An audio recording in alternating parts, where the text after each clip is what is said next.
இந்த காணொளியை கண்டுகொண்டு இருக்கின்ற நண்பர்களே, ஒவ்வொரு நாளும் அலுவலகத்திற்கு போகும்போதும் சரி, அலுவலகத்திலிருந்து திரும்பி வரும்போதும் சரி, இந்த கதையை நீங்கள் நினைத்து பார்த்தால் நீங்கள் நிம்மதியாக இருக்க முடியும். கல்லூரியில் ஒரு வகுப்பறையில் பேராசிரியர் ஹரிஹரன் அவர்கள் வகுப்பெடுத்து கொண்டிருக்கின்றார்கள். அந்த வகுப்பில் ஒரு மாணவன் மாடசாமி ஏதோ ஒரு கவலையில் பேயறைந்த முகத்துடன் ஒரு உணர்ச்சி இல்லாமல் எங்கேயோ பார்த்து கொண்டு உட்கார்ந்து கொண்டிருக்கின்றான். பேராசிரியர் மற்ற மாணவரிடம், மாடசாமிக்கு என்ன ஆச்சு, எப்பொழுதும் கலகலப்பாக இருப்பானே, எப்பொழுதும் சிரித்து கொண்டு கேள்விகள் கேட்டுக்கொண்டு குறும்புகள் செய்து கொண்டு இருப்பானே, இன்று ஏன் ஒரு டல்லாக இருக்கிறான் என்று கேட்கிறார். மாணவர்கள் மாடசாமி வீட்டில் ஏதோ ஒரு பிரச்சனையா, அந்த பிரச்சனைனால தான் அவன் கவலையோடு இருக்கான் அப்படிங்கிற தகவலாக சொல்கிறாங்க.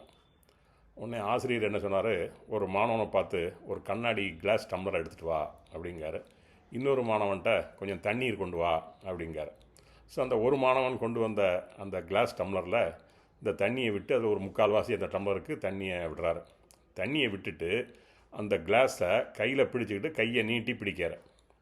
அப்போ அவர் மாணவரை பார்த்து கேட்காரு, இந்த கிளாஸ் டம்ளரின் எடை எவ்வளவு இருக்கும் அப்படின்னு கேட்குறாரு. ஒரு மாணவன் சொல்லலாம் 50 கிராம் இருக்குங்க, இன்னொரு மாணவர் 100 கிராம் இருக்குன்னு சொல்கிறாரு, இன்னொரு மாணவர் 150 கிராம் இருக்குன்னு சொல்கிறாரு.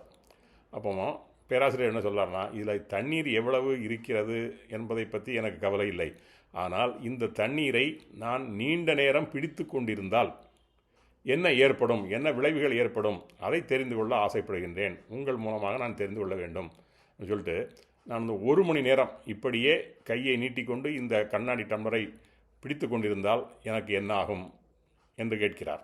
உடனே மாணவர்கள், உங்களுக்கு கை வலிக்கும் என்று சொல்கின்றார்கள். கொஞ்சம் தான் வலி இருக்கும், ஆனால் அதுதான் பிரச்சனை இல்லை அப்படின்னு சொல்கிறாங்க.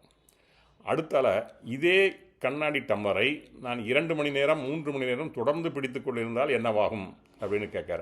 அதற்கு ஒரு மாணவர் உங்களுக்கு கொஞ்சம் கை ரொம்ப வலிக்கும், ஒரு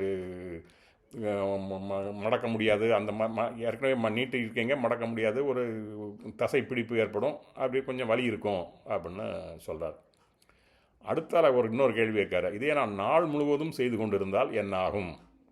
சார், நீங்கள் நாள் முழுவதும் அப்படியே செய்து கொண்டிருந்தால் உங்களுக்கு அந்த கையில் மரத்து போகும், உணர்ச்சி இருக்காது, ஏதாவது இந்த பேராலிசிஸ் மாதிரி ஏதாவது ஒரு விளைவு ஏற்படலாம் அப்படின்னு அந்த பையன் சொல்கிறார். உடனே இவர் சொன்னார், நான் பிடித்திருக்கின்ற அந்த கண்ணாடி டம்ளரோட எடை அதில் எப்போவாவது மாற்றம் ஏற்பட்டிருக்கிறதா அப்படின்னு கேட்கார். இல்லை சார், மாற்றம் ஏற்படல, அதே அளவு தான் இருக்குது அப்படின்னா. அப்போ அப்படி எடை மாறாமல் இருக்கும் பொழுது ஏன் கை அதிகமாக வலிக்கிறது அப்படின்னு ஒரு கேள்வியை கேட்டார். இதுக்கு நான் இப்போ என்ன செய்யணும் அப்படின்னு அவர் கேட்டோன்னா, ஒரு பையன் சவத்தை தூக்கி தூர விட்டுறீங்க சார் அப்படின்னு ஒரு பையன் சொல்கிறான். அப்போ பேராசிரியர் சொல்கிறார், நீ சொன்னது தான்ப்பா சரியான விடை, நாம் தேவையற்றதை தூக்கி பிடிச்சிட்டு இருக்கிறத விட நமக்கு அதனால தான் கை வலிக்கு, அது தூர விட்டுருந்துச்சுன்னா நம்ம கைக்கு வலிலாம் ஒன்றும் இருக்காது. அதை மாதிரி தான் நம்முடைய வாழ்க்கையில் நாம் எத்தனையோ சிக்கல்களை சந்திருக்கின்றோம், எத்தனையோ சவால்களை எதிர்கொள்கின்றோம். அந்த சவால்களை எதிர்கொண்டாலும் சிக்கலை சந்தித்தாலும் அவற்றை பற்றிய நினைப்பு கொஞ்ச நேரத்தில் மண்டையில் வைத்துக்கொள்ளலாம்.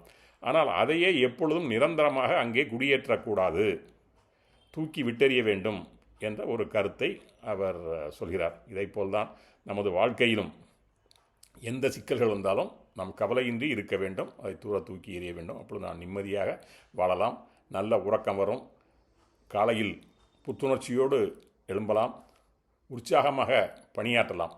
அதை நாம் செய்தால் நிச்சயமாக நமக்கு மன நிம்மதி கிடைக்கும் அப்படின்னு சொல்லிட்டு மாடசாமி கூப்பிட்டு, மாடசாமி, நான் சொல்கிறதெல்லாம் உனக்கு புரிஞ்சுதா? உன் கவலையெல்லாம் தூக்கி விட்டெறிஞ்சிட்டு நீ ஒரு புதிய எண்ணத்தோடு புதிய சிந்தனையோடு நீ செயல்படு, உனக்கு நல்லா இருக்கும் அப்படின்னு சொல்கிறார்.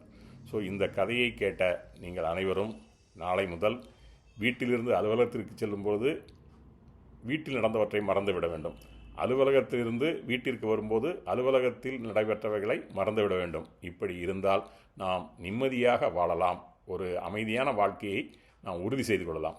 என்ன சரிதானா?